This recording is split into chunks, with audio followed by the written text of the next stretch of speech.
Right, we're going to start truing up the Indian crank. So the first thing you want to do is make sure your lathe's fairly true. Yeah. Yeah. I mean, it's an old lathe. It's never going to be absolutely 100%. But when these are made, they're your centres, yeah. So that would have been put in something and machined dead true on those centres. So we've got 2 centres here.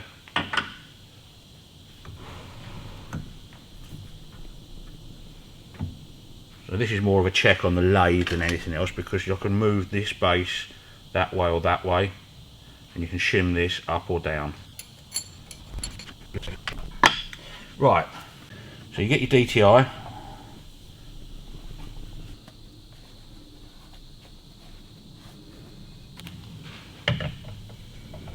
Lock him on that way, give it a bit more.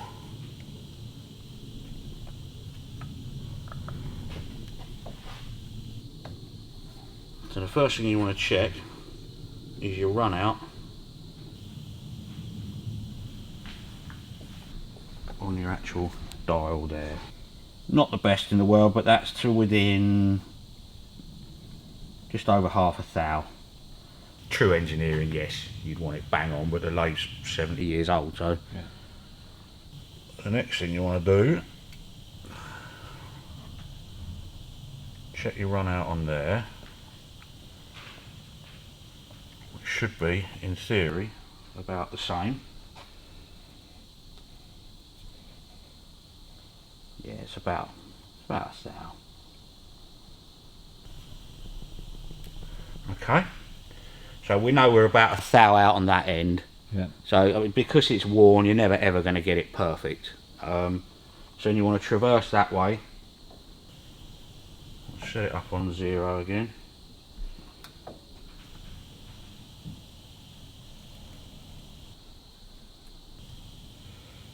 That's about 1/4 of a thou, which I'm certainly not going to worry about for this exercise.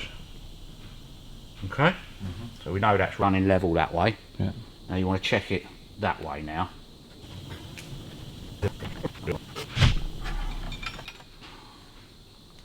Always make sure the bases are clean.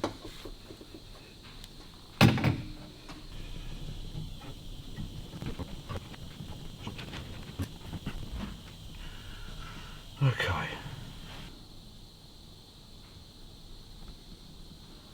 So now we're going to draw it that way along the side, yeah? Mm-hmm.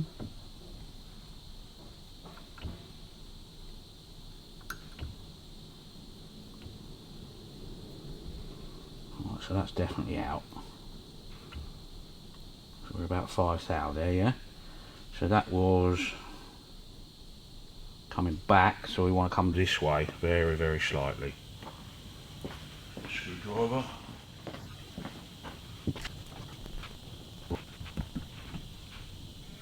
Right, that's within half a thou, so let's lock that off because it will change then probably.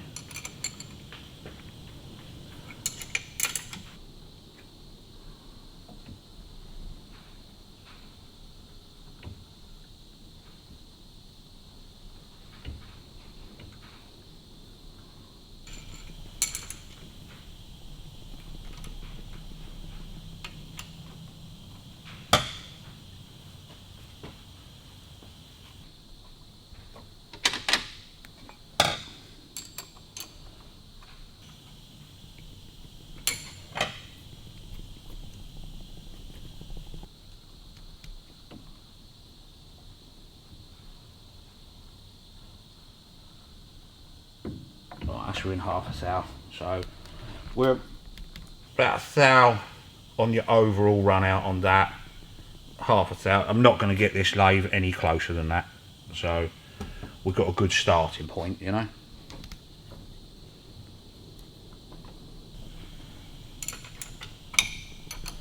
Right, so that's basically set that up so we can use it.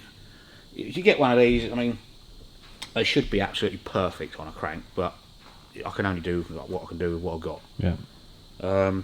Right, so now we'll go over, put this in to the flywheel. This is our timing side. Yeah? Mm-hmm. So that one lives in there.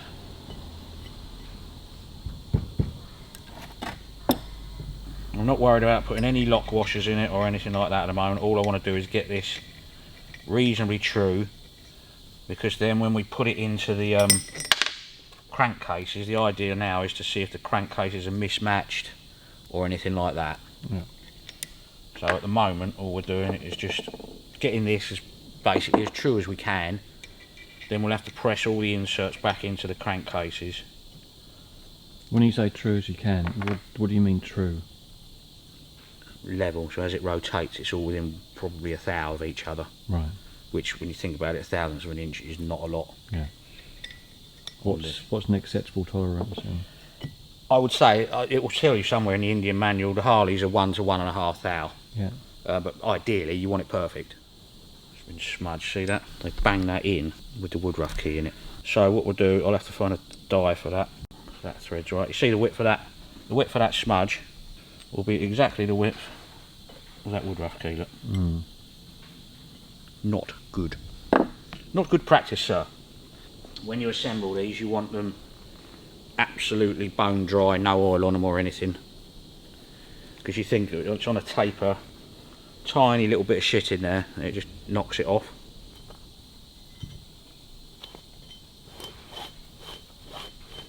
Any secret to cleanliness? No, this should all get cleaned properly. Yeah, don't do it on this bench.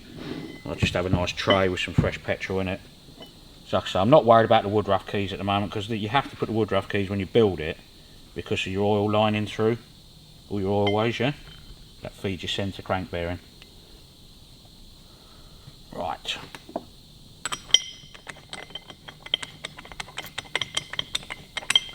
All we want to do now is just lock that home with the air gun.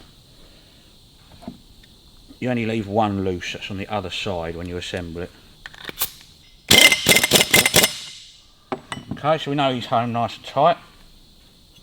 Okay, so we put him back in the lathe.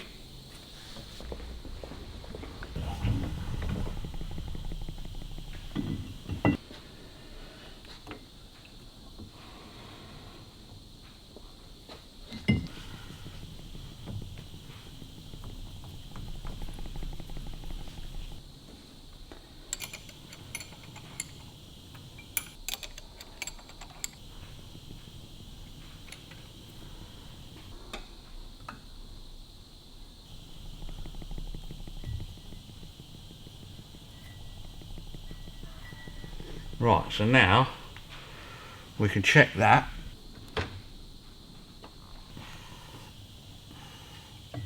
We can get it in at the angle.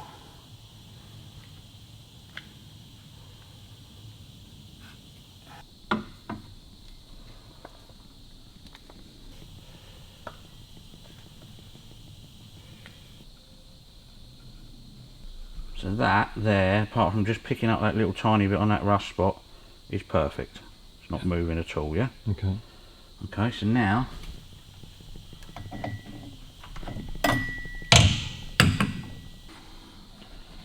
check our runoff on the actual flywheel. Right, so that outer has got runoff. It isn't the end of the world. If you think of how much that's amplified from that diameter to that diameter. And we'll check our side.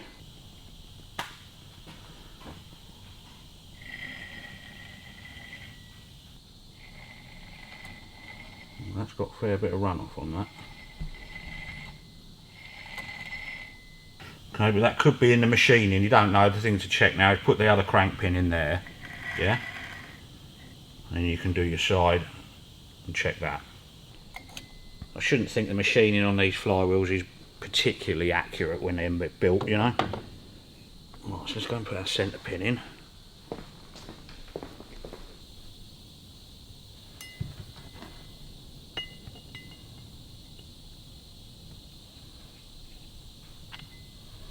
Right, we know that one goes in there because that's your oil feeder, yeah? It comes through there, through that crank pin hole, through that crank pin hole into there, feeds all the main bearings, the big end bearings.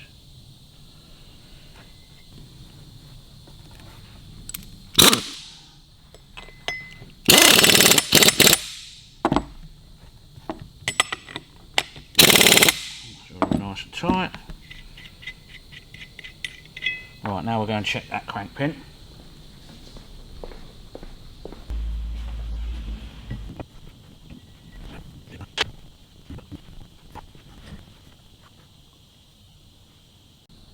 Right, that's got a fair old bit of run out on that, so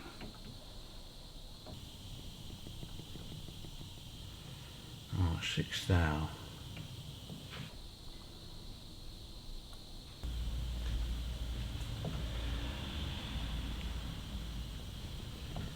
Okay. Check it side for side.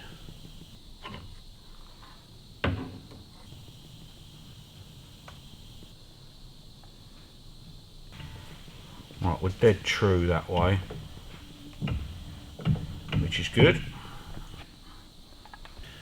And now we'll put the other flywheel on the other crank pin, and you put one at either side then, and you can see what's actually going on. Because even though everything here is reading slightly out, it's whether that and the outer crank pin on that one are turning correctly. Yeah. Because it could be that joint, that joint, that joint, or that joint that's wrong. And then you've got to true them up that way as well. Which is a ball ache, but you've got to start somewhere, and then basically you get a big hammer and you hit them. Technical shit.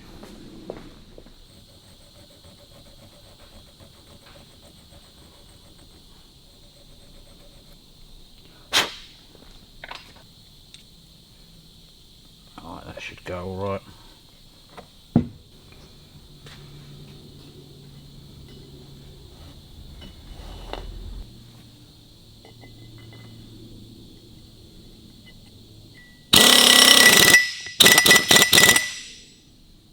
I'm not worried about putting the con rods in or anything at the moment. I just want to get it true enough just to try in the casings, yeah? Because we don't know, like I say, if they're mismatched casings, what they've done. But that's another whole story.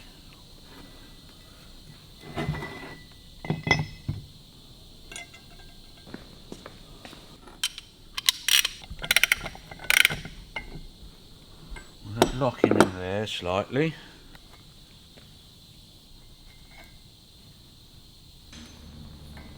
Right, see how far out that is?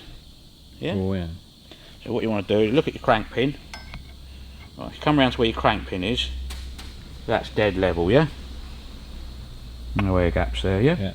So you know, within reason, that way it's fairly sensible, you know? So you get a nice soft piece of, that's old white metal bearing. It's nice and soft, you're not going to damage the flywheels, yeah?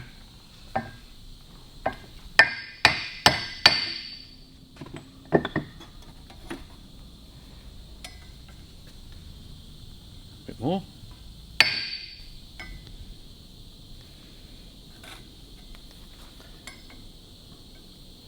A bit more.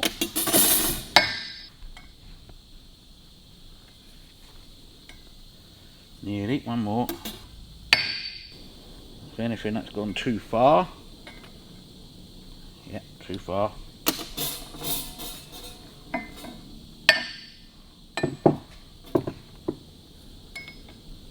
Right, that's pretty much bang on there, isn't it? Check him there. Pretty good.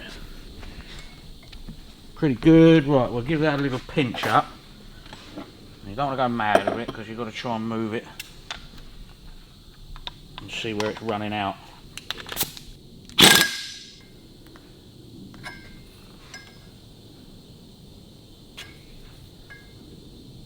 It's not far, so we're going to load that up in the lathe now. Right, so now we can check either side.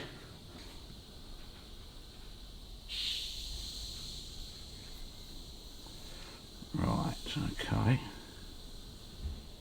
And that has got 8 thou. Let's check the other side.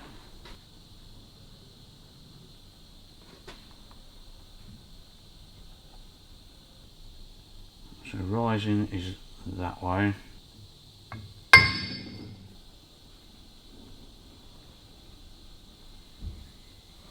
It's better, isn't it? So we still want to give him a little bit more.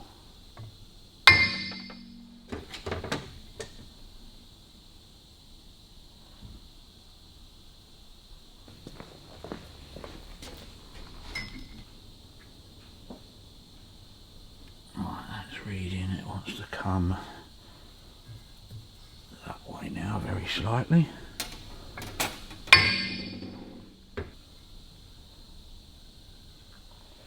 Okay, so we're reading 9 thou that side, and we're reading 4.5 thou that side. So I can get those. That'll be the run out on the lathe. The 4.5 thou to the 9 thou is the difference. Yeah. So that'll be the run out on the lathe, I expect. So if we can get that to move in both of them, 4.5 thou, I would say we're fairly true on it, because this isn't going to be dead accurate, but it's the best you can do, you know.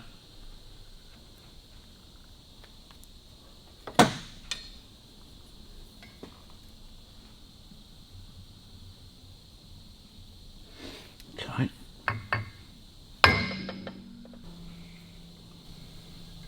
4 thou, 9 thou.